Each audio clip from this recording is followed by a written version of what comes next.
So when I'm at a career fair and I see 40 tables and I see 30 people just walking around, nobody talking to each other, I'm like, but what's going on here? Listen, are you the person with the internships? I put laundry in and I don't want nobody to steal my clothes. Who's the person with the internships? Right? Like, that's how I'm moving. Like lost. You know what I mean? Like, probably you would have been crying, laughing. Like, that's how I was moving because I didn't know any better. No social awareness at all. Self-awareness, all of that. Yeah, and like you could take it further, right? Like, Mi gente, dímelo, what's good? Welcome to another episode of the Quién Tú Eres podcast, brought to you by Plural. You already know it's your boy Pavel, bringing another special episode with another very special guest. Speaking of guests, the clip that you heard in the intro is with this week's guest, Joshua Encarnacion. And like every week, Joshua joined us for a very candid conversation around his experience between professionalism and authenticity. We touch on various things, from him growing up in the project to feeling like he's not belonging in school, and then getting some interesting feedback when he starts working that I think we can probably all relate to. That said, before getting into the full conversation, let me give you a quick bio so that you have more context going into it. Joshua is a 1.5 generation Dominican-American, a proud Afro-Latino, and he has his heart set on growing and helping people to grow into their full potential. He's helped build not one, not two, but 3 tech industry startups. And he's worked in training and recruiting roles for some of the biggest tech companies out there, including Uber and Google. Born in Manhattan and raised in Lawrence and Springfield, Massachusetts, Joshua has nothing but love for his folks and the people that he's met along his journey. He considers himself a lifelong learner in specific areas of sports, math, reading, perreo, bachata, y café bustelo. Ya tú sabes. To get Joshua's full bio, please be sure to check out the show notes. For now, we gotta get into this dope conversation. Authenticity is such a buzzword, right? But it means something different for everybody, apparently. What do you think about when you hear the word? What does it mean to you? I think the reason why I have resentment towards the word authenticity is because it feels in some ways like it's being used to control the way a person shows up. Because to me, authenticity just means like showing up as you are in that moment. And it changes consistently. Like I really like how you came up with the name Plural. Yeah. And like, right. Like I'm loud and I'm really reflective and I'm like chistoso and I'm pretty serious. You know, like it just can, like there's so many commas to how I can be. And so when I first started coming up against these conversations around authenticity, I was just like, so which version of me do you think is the most authentic? But you said a word earlier and like you said control. Like when I think of authenticity, I think of freedom. Like why do you think control? Because like when it's used in the context of a workplace, which is where that word is starting to like get or has picked up like traction over the years. So as soon as I said authenticity, you didn't even think personal. You automatically thought work. Because my friends and family aren't like, be your authentic self. Right. They don't tell you that. You just are. It's just like the word diversity. Like I don't go home and have dinner with my diverse family. Like I'm not, that's not happening in my life. Like in my day-to-day, people aren't like, oh my gosh, you're so diverse. No. And then like when folks hit me with like, you're such an authentic person, I'm like, I know where you're getting that from. Now I know how I have to behave. Like, because when I go home, folks are like, Josh always keep it real. They don't say Josh is authentic. I don't know. That's my experience. But that's everyone. That's really interesting.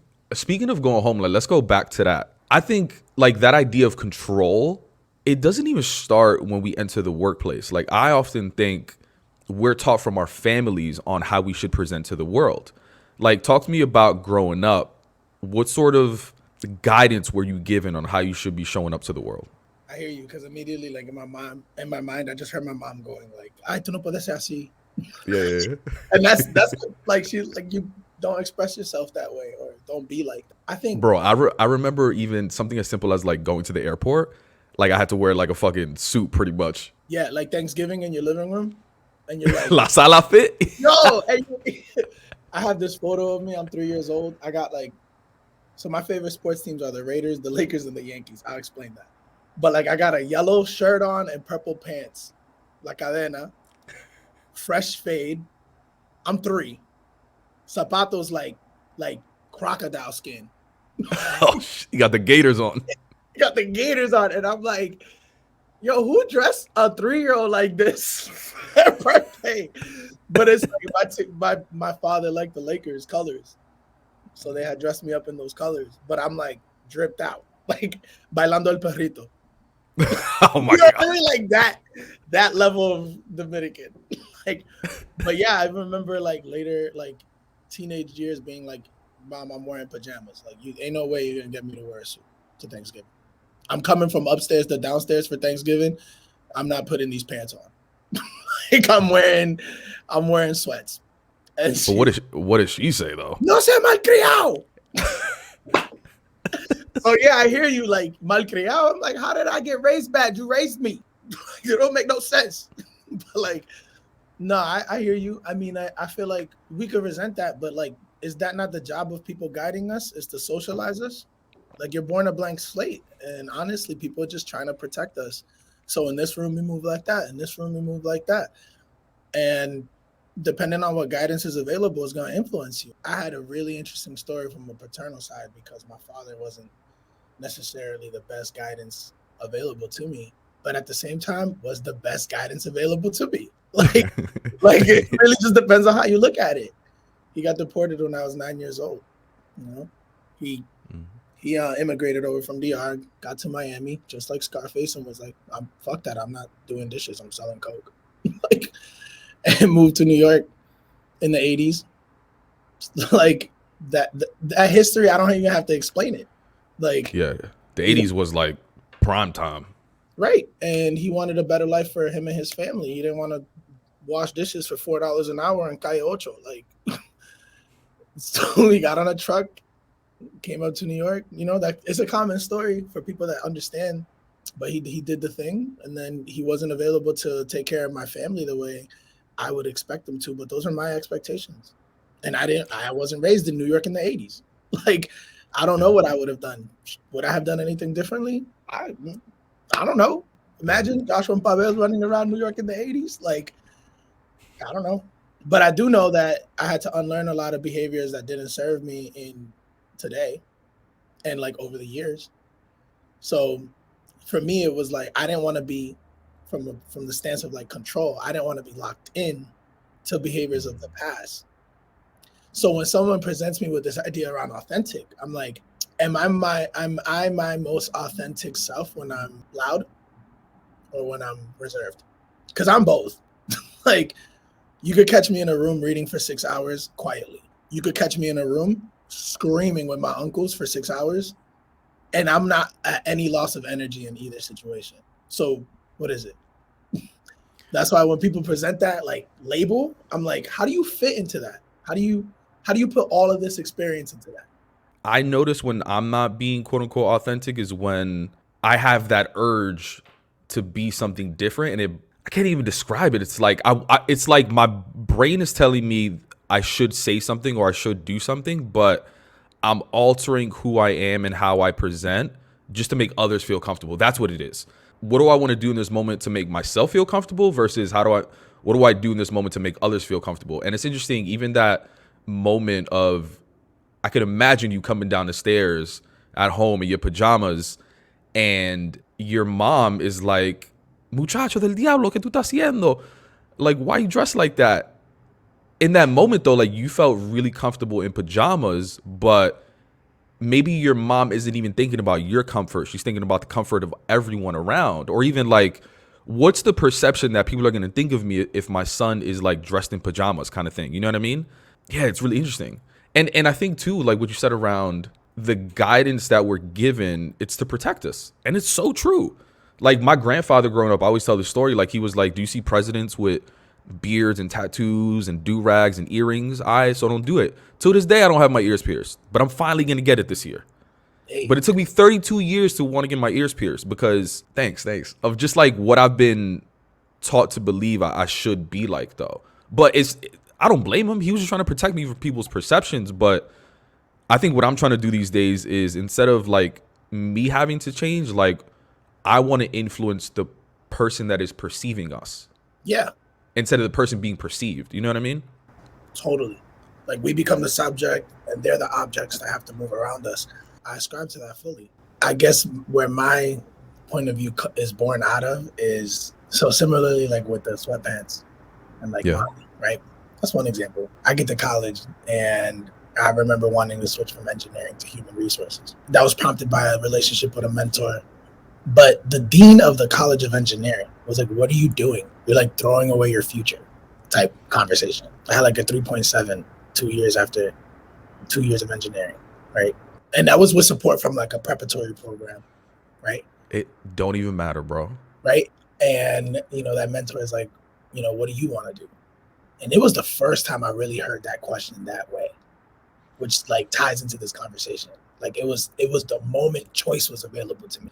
And I was like, I met my mentor through my minor, which was leadership and civic engagement. And I'm like, yo, I want to work with people. Now, mind you, I had already had this feeling because in my engineering program, I was catching like $5 bills to present. People was doing the homework. They were like, if he's the one who's gonna show this work, we're catching an A. So $5. Like, and so I get into HR school, back to the sweatpants, like business school. I'm wearing sweats because in the engineering building, no one cares what you're wearing. Right. Go to what was called the Charlton College of Business. My first professor, organizational development, was like, you're never going to get a job dressed like that. I'm like, hold on. I just came out of Calculus 4. We're here in a class with a book that has 60 pages. I read it already. You're reading from the book. I'm watching the words you're saying on this piece of paper. I'm sitting in front row. I'm engaged. Like, I actually chose this class. Don't tell me you're going to have me sit here for 12 weeks to listen to you regurgitate what's in this book and then tell me I'm not going to get a job. How did it feel getting that feedback at that moment, though? Like, what were some of the emotions that came up? Immediately was like, well, you're on the list of people that are going to be proven wrong. And he was like, look, I can tell that, you know, you're interested in this class. Like, we had a follow-up conversation.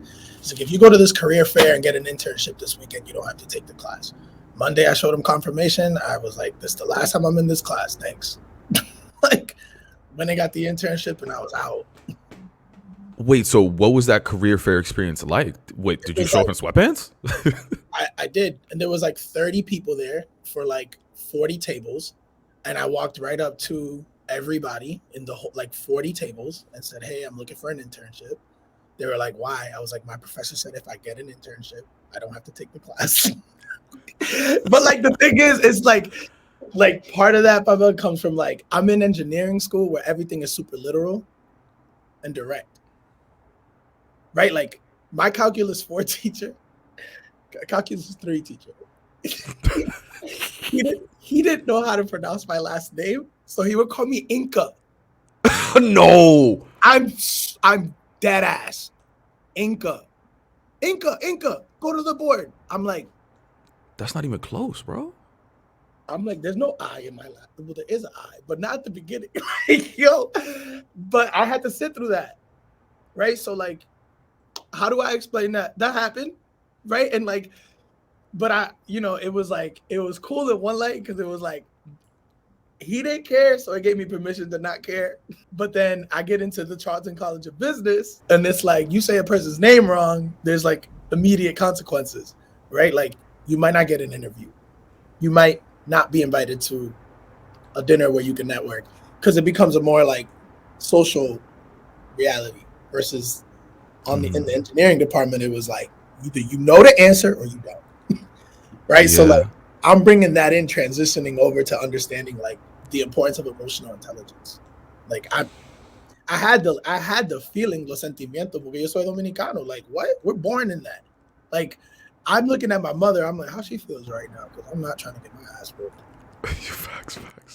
Right? So like, Facts. I already had that, but I didn't have the language. I get to the Charlton College of Business. I'm like, oh, okay. This matters in these worlds too.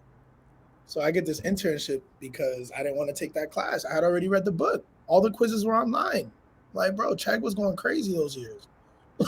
So like, I'm not sitting in this hour and a half lecture twice a week for you to tell me something I already read. I want to know the real. Like, put me out there in the field. And so I get the internship with State Street Corporation in Boston, summer 2013, and that's when I started experiencing Boston racism. Before we get into the actual internship experience, I think it's important to like go into that career fair. One, I mean, talk about instantly standing out. I'm thinking back to college. In that moment, I would have not had the confidence to do that. In fact, it goes against everything that they taught me in like internship prep classes in college.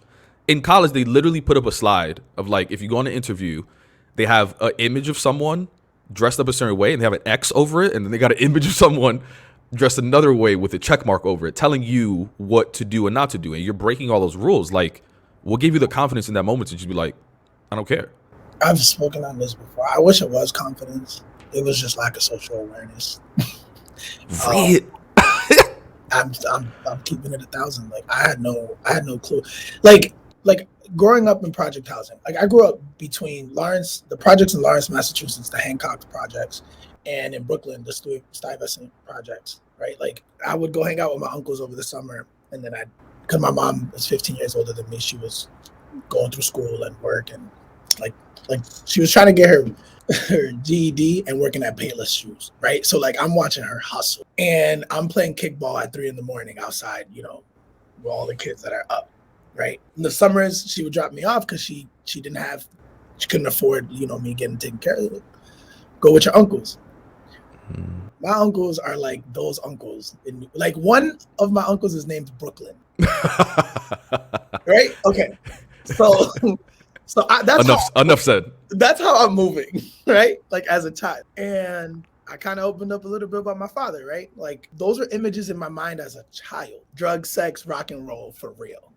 Like, listen to Future, and I'm like, did my dad know him?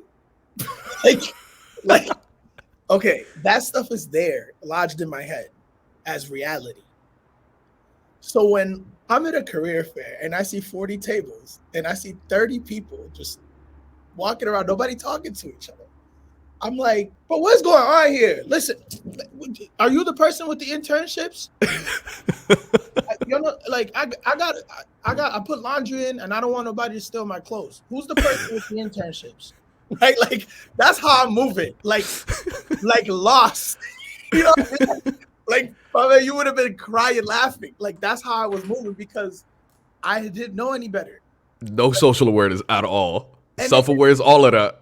Yeah, and like, you could take it further, right? Like, I'm going to a school where, for the first time in my experience of life, I'm in the minority now. Like, it was a PWI that was 22% Black and brown students, right? I can't even relate to that yet. You have a mix of like Cape Cod, like Cape Cod. Like, you have like Cape Cod youth, and like, it's a public serving institution. So like, a lot of folks that like either didn't make it private or didn't want to go private because of them. But for me, I was like, this place is like an Ivy League school. Like, because, right, like, in my mind, I'm like, and I'm the first one in my family to have the college dorm experience. So they were like, yo, you could go to this cafeteria 3 times a day, eat everything. I said, everything? I can eat everything? I can eat anything I want?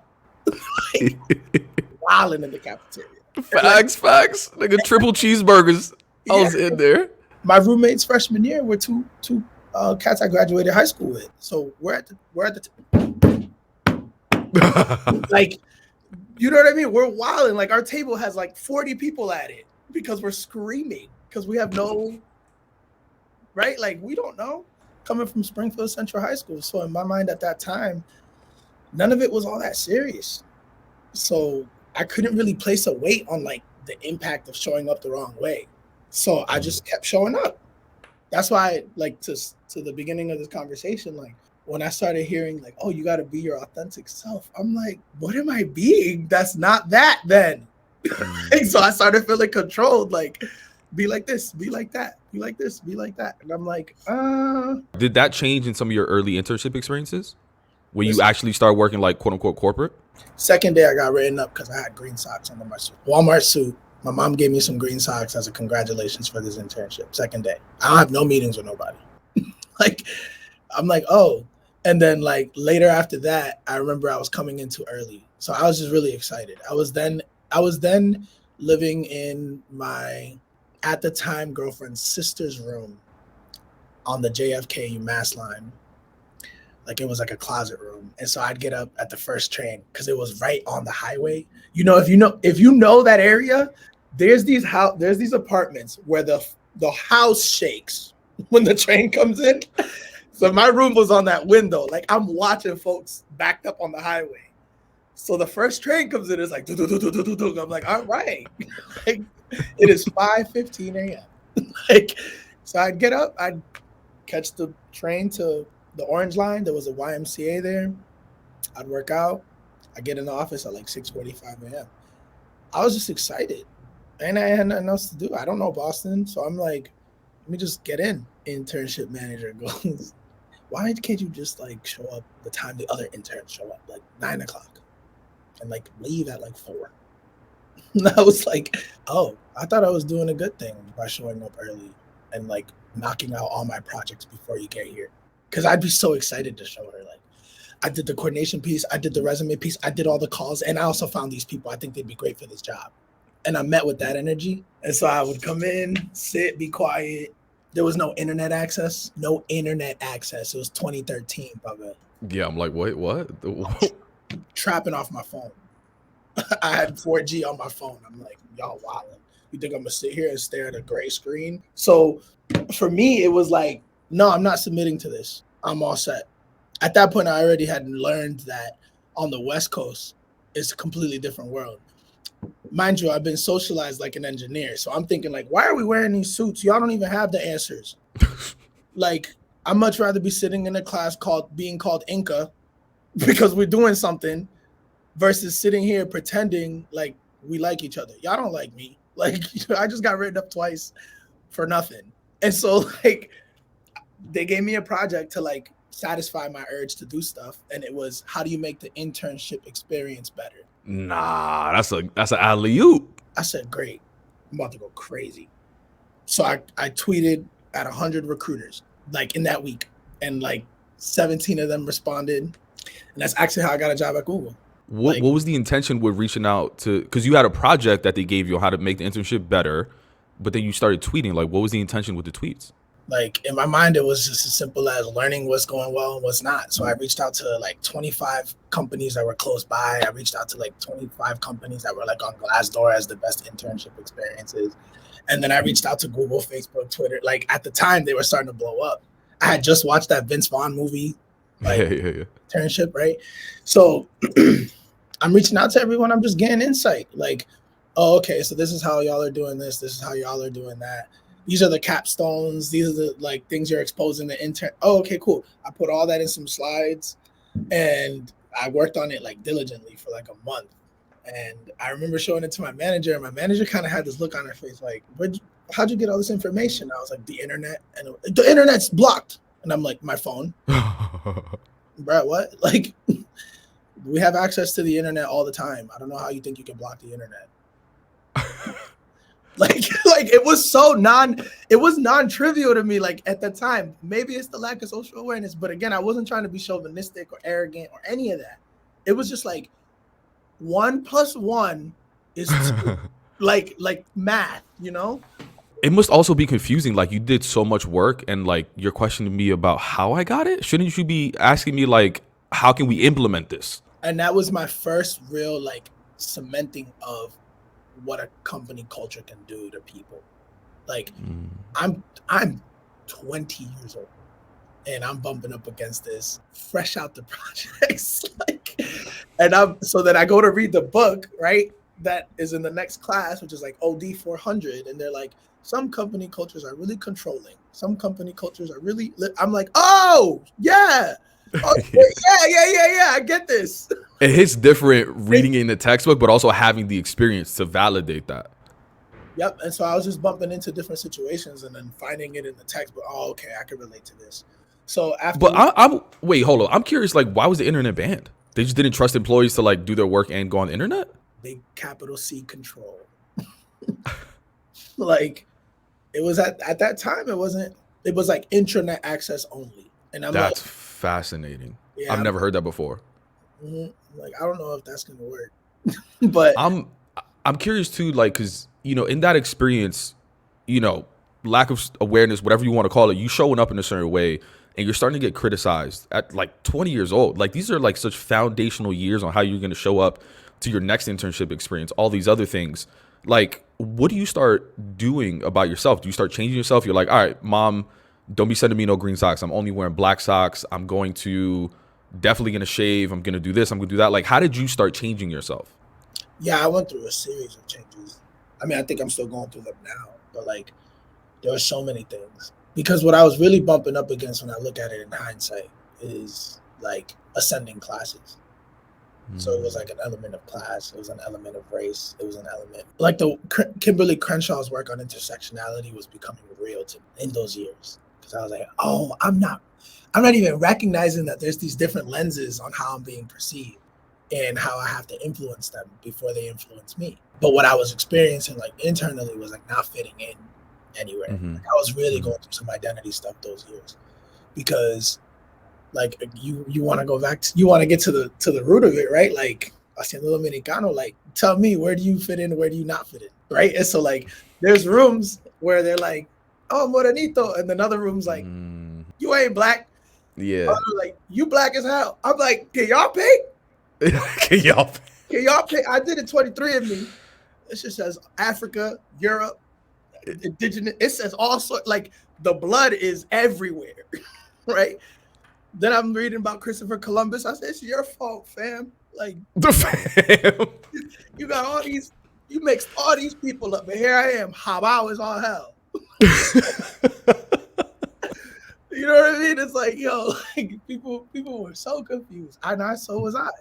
But we want to fit in though. And that's why we make all these changes, typically. Yeah, the changes I was making was, they were like, I had to learn to experience it as growth to finally like settle with it. But the changes I was making was like, word choice, being able to recognize like, okay, so there is an attire for this situation. What do you mean word choice? Dialect, slang, like what we talk about when we say code switching. And it's funny because I've always like just put it in this bucket of like empathic communication. I'll give you a real concrete example of how that works in the reverse, right? So when I'm coaching someone today, or a couple of years back, I was coaching somebody. We have a close relationship, so I'm sure they'll feel comfortable with me sharing this, but I won't name names. But they were like, I just feel like I have to use a certain tone, certain voice, blah, blah, blah. I'm like, yo, how do you talk to your best friends? And I knew this person, and I was like, when you pick up the phone, like, are you like, oh my God, how you doing? They were like, that's exactly how I sound. I'm like, why don't you sound like that at work? Because it's not appropriate. I said, well, same. So when I pick up the phone with my friends, I'm like, what's good?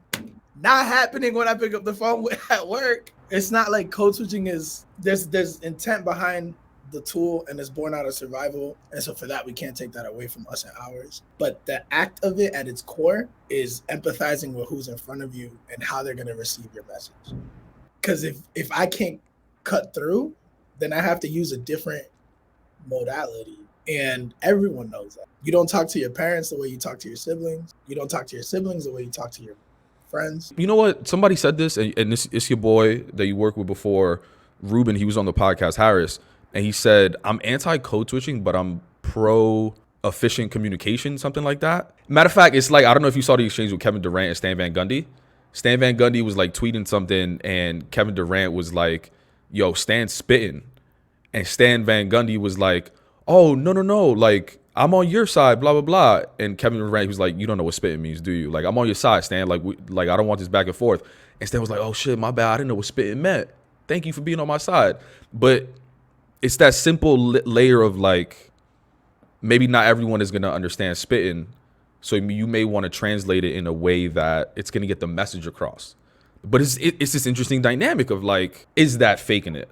I don't see it that way at all. Cats that grew up in London, the accent that they have, is that fake? The accent that they have, no. So we're fake? We're fake when?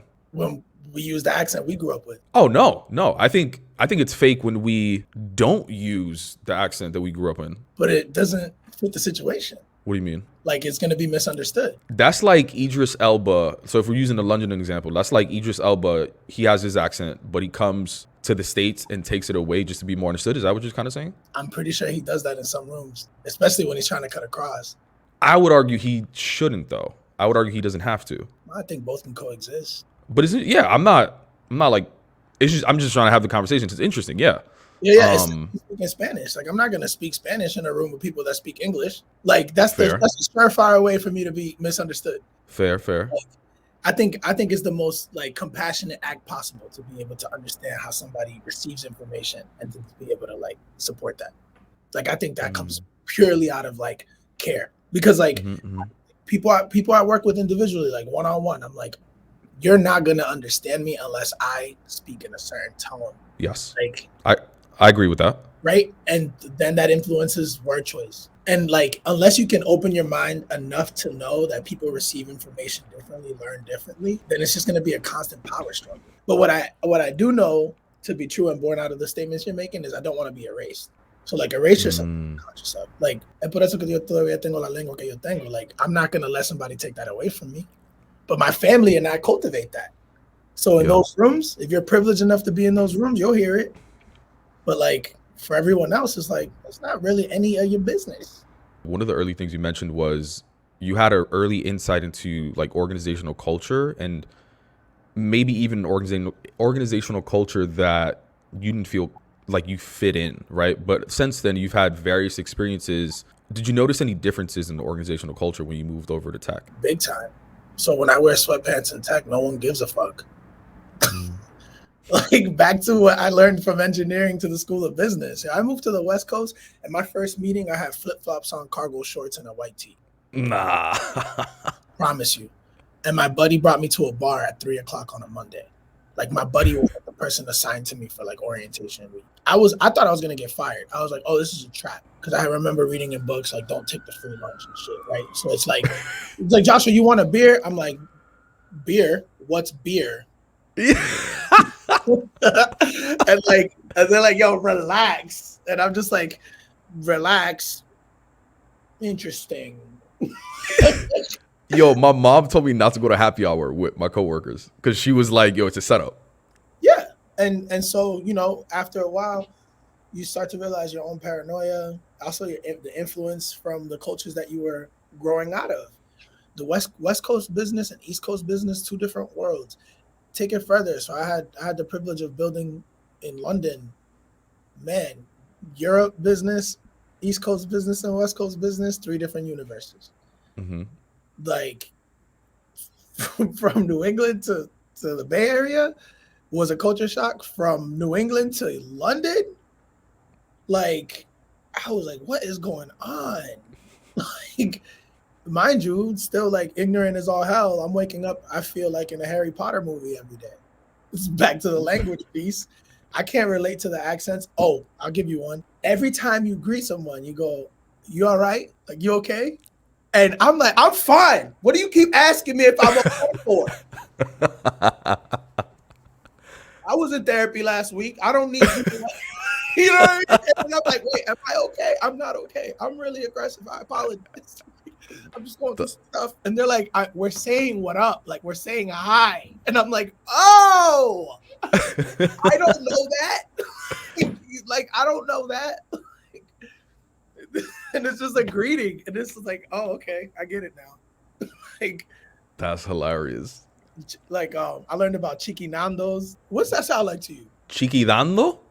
Chiquinandos. It sounded like a food spot. I'm glad you said that because that was not where I went. I'm like, yo, what? What is that? It's like getting chicken. It's like getting like late night pizza, but like late night. Oh, okay. Look at me. Yeah. You're right. Like thing, like you would have been fine, but like I was like, do I want chiquinandos? I'm calling HR. I'm curious in those moments though, because it sounds like you started to feel a little bit more comfortable in certain environments. Like, did you start just like evaluating yourself and thinking like, well, maybe I could finally show this part of me that I wasn't allowed to show previously? I think it was just waves of consciousness, like social consciousness and like self-consciousness. Like It was waves. It was never like real direct stages, but like, Yeah. because I in college I was realizing like, oh, I'm in a predominantly white institution. Okay, so there's norms here that I'm not accustomed to. It took me years to figure it out. Mm-hmm. Then I get to the West Coast and I'm like, and there's this pyramid effect that was happening. Like, right, growing up in project housing, all black and brown people. Go to high school, it's like 25% white people. Go to college, it's 25% black and brown people. Then I go to the West Coast and I'm in companies where we're less than 5%. So like literally a pyramid, right? And I get to those places and I'm like, okay, the norms here are totally different. So at the same time, I'm trying to learn, I'm trying to unlearn, I'm trying to adapt, I'm trying to mold, I'm trying to, not get caught by the matrix. Like all this stuff is going on, like, right? And for me, it was more so just like where, like everything became contextual. And that's how I was able to truly like learn what is it that I needed in those moments. Every situation called for a different version of it. Not just professionally, because like in one role I was a recruiter, and another I was a learning professional, another I was a manager, and another I was a curriculum designer, and another I was a director, and another I was a CEO, and another I was like, those are all roles. And so you get really fluid at being able to pick up, okay, what's the goal here? How do you approach this? What's delivering here? And you focus in on that.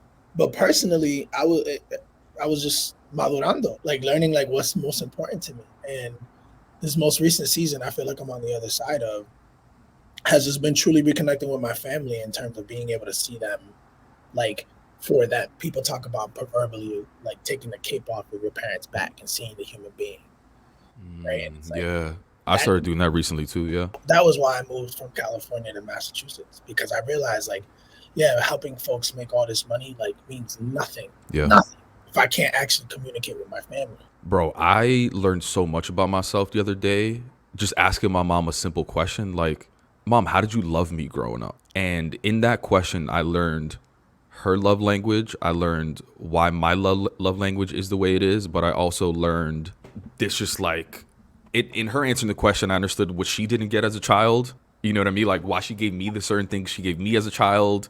Just like so many things. But I even started taking my mom out to like just like lunches and like talking to her, which it's something that you have to be like really intentional for. So like I still live in New York. My family lives in New York and I see them every weekend, but it's not a one-on-one moment with my mom. Right? It's like my mom, my grandma, my aunt, we're all like talking about like current events or whatever was going on in life, but it's not like, it's not that personal conversation. So yeah, I think that's deep. I'm assuming you had like a similar personal conversations as well. Yeah, plenty. There's accepting reality as is, and then there's surrendering expectations of what should be, could be, would be, so that way you could kind of be, like you said, present enough for those conversations. And like, I knew my mom's story, like I grew up in it, but then growing up out of my mom's story and seeing it for what it was what was the hard work, because the first journey was like getting over the pain inflicted by my father's story. So like, and then I get out of that and then I'm like, oh, it's only the beginning? Nah. Like, ain't no way. And so then I'm having to learn different perspectives of what happened. But that takes time. You don't pry that out of somebody. Yeah. They have to unfold and be willing to share that. You got to be willing to even hear that shit. There's a lot of shit that I don't want to hear. Yeah. Like, it took me so long to even ask what happened between my mom and dad, like why they're not together. I never want to ask because I already don't have a close relationship with my father and I don't want to like hate him even more. And doing that work is probably the most impactful work we could do as men in our generation, like, period. I agree. Because if folks bump up against those parts of ourselves, they're going to be just as hurt, if not more. So It's like, how do you heal so you can help others heal? Yeah. And so for me, I knew that meant coming back and being present with my fam, doing the work I was doing with people all over the world, but with them. And like, oh, what's the return on investment on that? That's the wrong fucking question. Off rip. Because yeah, it might not be no monetary gain, but it's like the sense of liberation, like knowing that you have the ability to sit in some of the most powerful conversations in your experience and not shake, right? Not resist like what a person's sharing, not cling on to an idea, like being able to break those things down and say, okay, reality is this. Yeah. My expectations are these. I can let both of them go so I can be present and have choices again. Because again, we keep going back to this first part of the conversation, right? Like people wanted me to be all sorts of ways. All I've ever wanted was to just be myself. And the way I've learned to liberate myself is understanding why. Like, why you want me to move a certain? Yeah. Because you have needs that haven't been met. Yeah. With my mother, I would understand, like, oh, okay, in the most vulnerable way possible. Like, I'm like, all right, so yeah, he abandoned both of us. So you're afraid of me doing the same. Like, I'm not trying to do that, right? And then, with my father, I'm like, yeah. Oh, people were like trying to control you. Right. I'm not trying to do that either. In that recognition, you're like, oh, that's why I've been moving the way I've been moving. Right. But those aren't my stories. Right. That's fascinating. That's what I was trying to say too, is like by you getting to know, like the best way I often think, I'm literally getting goosebumps. The best way that you can even get to know yourself is to get to know your parents. There was this Mother Teresa quote that kind of hit. And I'm not a live by quote type person, but like it was like, if you want to change the world, go home and love your family. And I was like, all right, pandemic done kicked my ass. This whole George Floyd situation, like the world is like at odds and ends with each other. And we're over here just trying to survive. I need to go home and take care of my family. I need to go show up. And in turn, let them take care of me. And like work out those inner struggles so I could be liberated in who I am. Mi gente, that wraps up this week's episode of the Quién Tú Eres podcast. If you enjoyed this conversation, please do us a favor, like, share, comment, leave us a rating and review wherever you're listening, because that is how we're going to redefine professionalism. Your engagement and feedback is going to help ensure that these stories and experiences get heard by more people. Thank you, and see you next week.